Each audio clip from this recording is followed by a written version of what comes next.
786 news channel media, your voice our report.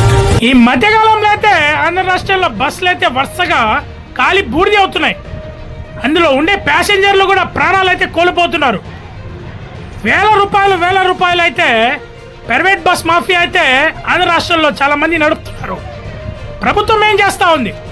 దీనిపైన RTO ఏం చేస్తూ ఉంది? కఠినమైన చర్యలు తీసుకోవాలి.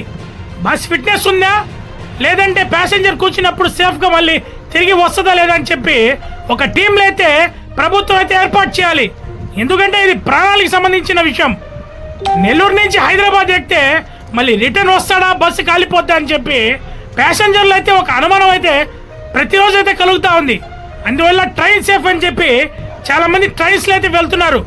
ముఖ్య గమనిక ఏమంటే ప్రభుత్వం అయినా దీనిపైన కఠిన చర్యలు తీసుకోవాలి. ఒక ప్యాసింజరు బస్సులో కూర్చున్నప్పుడు ఎగ్జిట్ అంటే ఒక మనిషి కూర్చున్నప్పుడు గ్లాస్ అయితే ఉండాలి, డోరు.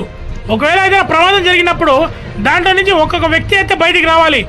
సింగిల్ మ్యాన్కి సింగిల్ గ్రిల్ అయితే ఉండాలి, గ్లాసు వెంటనే బయటికి రావడానికి. అలాగైతే బస్సులు మీరు ఏర్పాటు చేయండి. లక్షల రూపాయలు, కోట్ల రూపాయలు అయితే బస్సులో మాఫియా అయితే సంపాదిస్తున్నారు. మరి ప్యాసింజర్కి సౌకర్యాలు అయితే లేదు. అందువల్ల ప్రభుత్వం కూడా దీనిపైన దృష్టి తీసి కఠినమైన చర్యలు వీళ్ళపైన తీసుకోవాలని చెప్పి 786 మీడియా ద్వారా కోరుతున్నాం.